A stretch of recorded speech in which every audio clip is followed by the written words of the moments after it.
Hello and welcome to grammar class. Today's topic is the sequence of tenses. He said that he will not play.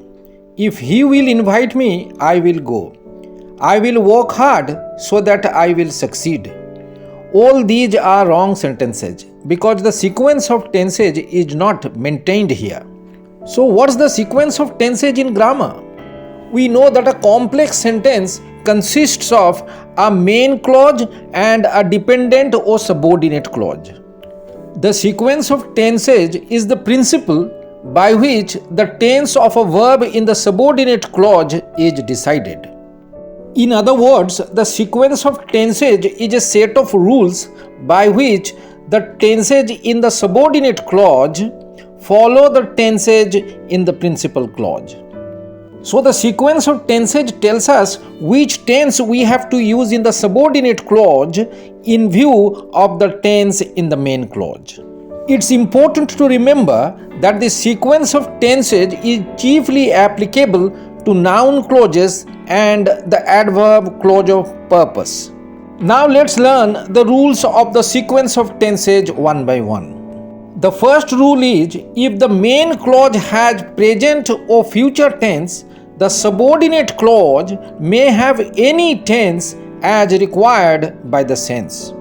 For example, in the first sentence, he says that he will not play. The main clause has a present tense, says, and the subordinate clause has a future tense, will not play. In the second sentence too, the main clause has a present tense, feels, and the subordinate clause has a past tense, tried. In the third and the fourth sentences, the main clauses have a future tense, will say, while the subordinate clauses have are in the present tense and will be in the future tense respectively. Thus, if the main clause has a present or future tense, the subordinate clause can have any tense. Now let's study the second rule, which is very important. It says, if the main clause is in the past tense, the subordinate clause also has a past tense. In other words, if the main clause has a past tense, the subordinate clause cannot have a present or future tense in the same complex sentence. For example, in the first sentence, the main clause has a past tense verb said, so the subordinate clause has the past form of will, would come. In the second sentence, the main clause has a past tense thought, so the subordinate clause also has a past tense was. In the third sentence, the main clause has a past tense replied, which is followed by the past tense in the subordinate clause felt. In the fourth sentence, the main clause has a past tense seemed, so in the subordinate clause we have used the past form of may, might, die. In the last example, the main clause has a past tense worked, so the subordinate clause has might, which is the past form of may. Here the first four sentences have subordinate noun clauses initiated by the conjunction that, while the fifth sentence has a subordinate adverb clause of purpose. And as I said earlier, the sequence of tenses chiefly applies to noun clauses and the adverb clause of purpose. However, the second rule has an exception, which is that even if the main clause has a past tense, the subordinate clause will not have a past tense if it expresses an eternal or universal truth or fact. In such a case, the subordinate clause has a present tense.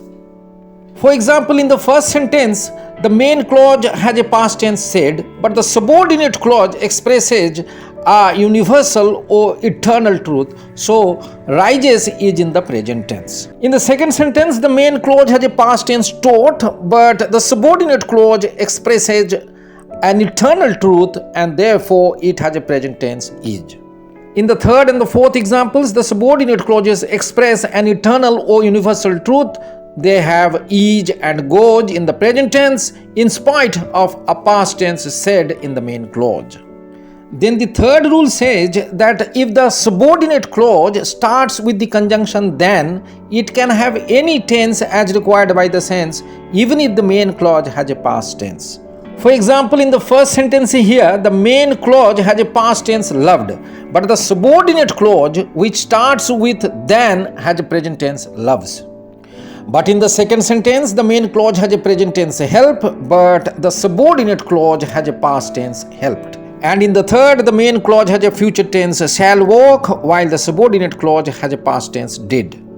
Well, now the fourth rule says that if the subordinate clause starts with the conjunction since and if the main clause has present perfect tense, then the subordinate clause has simple past tense. For example, in the first sentence, the main clause 2 months have passed has present perfect tense have passed, and the subordinate clause which starts with the conjunction since has simple past tense died. In the second and the third examples also, the main clauses have present perfect tense and the subordinate clauses have simple past tense saw and left. Rule 5 is about the adverb clause of purpose. It says an adverb clause of purpose has present tense if the main clause has a present or future tense. For example, in the first sentence, the main clause has a present tense it and the subordinate adverb clause of purpose also has present tense may. However, in the second and the third sentences, the main clauses have future tense will meet and will walk. But their respective subordinate clauses of purpose which express a purpose have present tense, may talk and may succeed. Up next is rule 6, which is also very important. It states that if a subordinate clause starts with one of the following conjunctions, if, when, before, after, unless, until, till, as soon as long as, while, etc., then the subordinate clause has a present tense if the main clause has a future tense, which means these subordinate clauses cannot have a future tense even if the main clause is in the future tense. For example, in the first sentence, the main clause has a future tense will live, but the subordinate clause is initiated by the conjunction before, so it has a present tense comes. In this sentence, the subordinate clause cannot have a future tense. In the second sentence also, the main clause has a future tense will succeed, but the subordinate clause starts with the conjunction if, so it has a present tense works. It will be wrong to say he will succeed if he will work hard. In the subsequent sentences, the main clauses have a future tense, but all the subordinate clauses have a present tense because they start with conjunctions after, as soon as, and when. Well, now I'm sure you have understood why the 3 sentences given at the start of the video were wrong. Hopefully you liked my video. Please do not forget to like, comment, share and subscribe to my channel for more grammar videos. Thank you so much for watching the video till the end.